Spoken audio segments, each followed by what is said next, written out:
De ontem, logo cedo, a turma do Lauro Jardim vinha falar que governistas, ou seja, a turma do Lula, aciona um PGR para apurar se Flávio Bolsonaro atentou contra a soberania em lobby nos Estados Unidos. Mais uma vez, um repeteco do que fizeram contra Eduardo.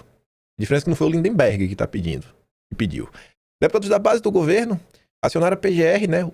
A PGR pode até ser chamada de Paulo Gonet Resolve. É o Paulo Resolve.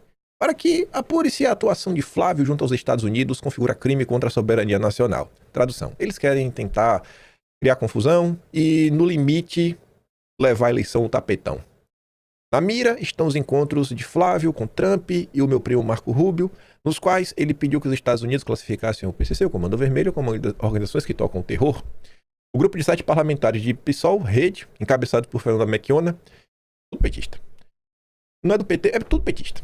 Esses partidos e o PT é a mesma porcaria, é tudo satélite. É a série B do PT. A ponto é que a própria imprensa americana afirmou que a decisão do governo Trump foi tomada após meses de lobby agressivo dos filhos do ex-presidente Jair Bolsonaro. Não precisam insistir, o meu voto já é do Flávio. O próprio Flávio celebrou a decisão em suas redes sociais e disse que foi aos Estados Unidos trabalhar para que as facções fossem enquadradas como grupos que tocam terror.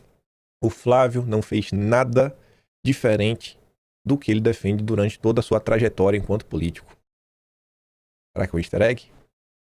Segundo a representação, não se trata de um caso isolado, mas de um histórico de pedidos de intervenção em assuntos internos do Brasil.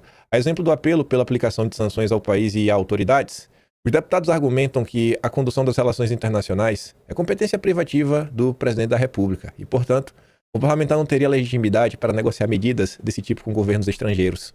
O documento sustenta que a conduta do 01 pode ter caracterizado atentado à soberania nacional, tipificado no Código Penal. Além disso, alega que o senador, nesse caso, não estaria protegido pela imunidade parlamentar, visto que ela só cobra opiniões, palavras e votos relacionados ao exercício do mandato. Não que sirva de alguma coisa, né? Porque também a imunidade parlamentar para a esquerda, tanto faz como tanto fez.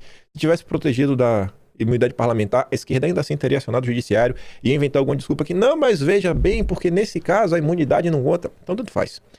Os governistas pedem a instauração do inquérito policial federal para apurar os fatos e a adoção das medidas administrativas e civis pertinentes. Pleiteu ainda que Paulo Gonet, o nosso Paulo Resolve, comunique ao TSE sobre o caso para que o tribunal avalie possível abuso de poder ou influência estrangeira no processo eleitoral. Além de Melchiona, assina Chico Alencar, Duda Salabert, Heloísa Helena, Luiz Erundina, Luziane Lins e Samia Bonfim. Só faltou colocar aqui também acionar o Dom Pedro III, né? Para fechar o pacote. Mas enfim, vamos ver para que lado isso daí vai. Vamos ver o que o Paulo Resolve vai fazer. Porque ainda tem outro pedido, né? O do Lindenberg, para incluir o Flávio no inquérito de coação do Eduardo. Pois bem, aí é que a Veja nos conta.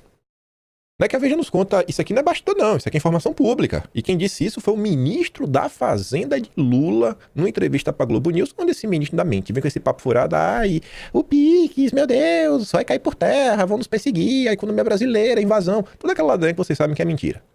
Lula deve telefonar para Trump após os Estados Unidos classificarem as facções como grupo que tocam terror. Essa informação é do Durigan. Em entrevista à Globo News, entre os temas da futura conversa que Lula vai ter, né, com Trump, deverão estar ponderações do brasileiro que a medida unilateral.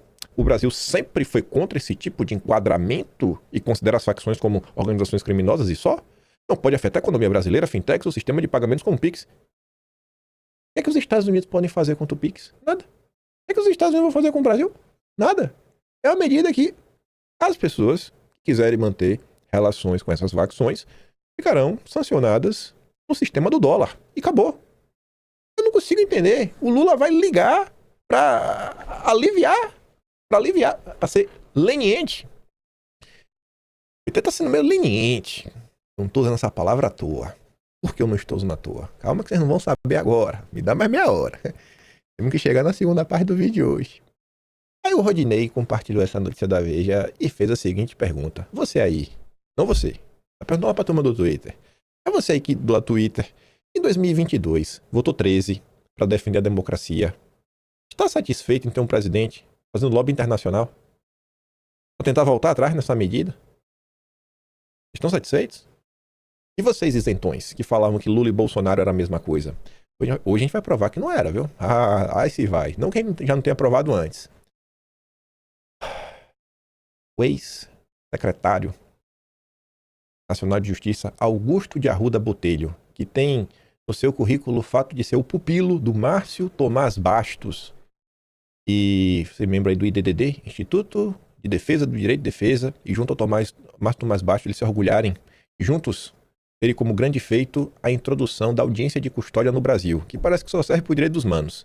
Enfim, o SBT chamou esse grande especialista da esquerda petista brasileira para falar que a designação é política e não combate o crime. Não combate não. Quem combate é o Lula. É o Batman. O Batman. Quem combate é o Supla, o charada brasileiro. É loucura. É que a imprensa escolhe. A gente tava comentando sobre isso ontem. Tem especialista a gosto do freguês. Gente séria, que realmente tá aí querendo combater o crime, e gente que vai defender os manos à vontade. Aí você vê que o Zero Hora tinha comentado lá atrás. E talvez esse aqui é o grande ponto aí que tá gerando toda essa gritaria. Porque a imprensa brasileira, que vocês não podem esquecer disso, tem como seus principais anunciantes, normalmente, empresas ou grupos ligados ao mercado financeiro, seja de forma direta ou indireta. Às vezes as empresas que anunciam têm como os principais acionistas grupos do mercado financeiro, quando não, são os próprios bancos que anunciam. Por isso que eles estão nessa gritaria toda. E, ó, PCC na Faria Lima. Entenda como a facção lavava bilhões de reais no centro financeiro do país. Essa turminha quer continuar lavando dinheiro, quer continuar enchendo o bolso, curtindo a vida doidada, enquanto o brasileiro comum está vivendo esse inferno na terra. A investigação identificou fundos de investimentos que acumulam patrimônio estimado em 205 milhões, que não são suspeitos de integrar esquema de desvio de nafta ligada a grupo criminoso. Eu não faço L e diz, ó, a medida dos Estados Unidos de tornar o PC Comando Vermelho grupos que tocam terror tem pouca eficácia imediata em questão sociogeográfica. A droga vai continuar entrando no país, sendo vendida. O efeito imediato é econômico. Será mais difícil lavar o dinheiro para o crime organizado na Faria Lima. Outro ponto que a gente comentou desde o primeiro dia. E isso aqui envolve, inclusive, multinacionais. A questão dos postos de gasolina e as bandeiras. Essas bandeiras globais, e aí? Elas vão querer continuar operando o dólar? Porque se quiserem, é muito importante que elas olhem quem são os detentores dos seus postos de gasolina, para ver que não tem ninguém ligado ao PCC. O vínculo do PC com o setor de combustíveis eleva risco para o Brasil após a decisão de Trump. Integrantes do governo, do Lula, consideram que as revelações de que o PCC atua no mercado formal brasileiro, principalmente no setor de combustíveis, eleva o risco de agentes financeiros nacionais diante da designação pelos Estados Unidos dessas facções como grupo que tocam terror.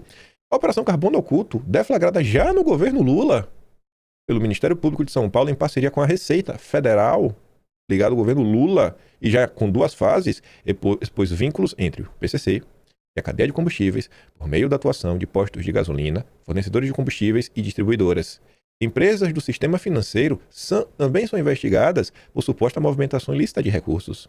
O temor preliminar é de que o vínculo que foi revelado pelas próprias operações conduzidas pelas forças brasileiras pode servir de alerta para a atuação dos estrangeiros no Brasil. Conversa mole. Não vai ter ninguém estando no Brasil. No máximo, grupos brasileiros podem estar sancionados de operar no dólar. Vai ficar tudo normal aí para operar no real. Relaxa, fique de boa no Brasil. No Brasil ninguém lhe mexe.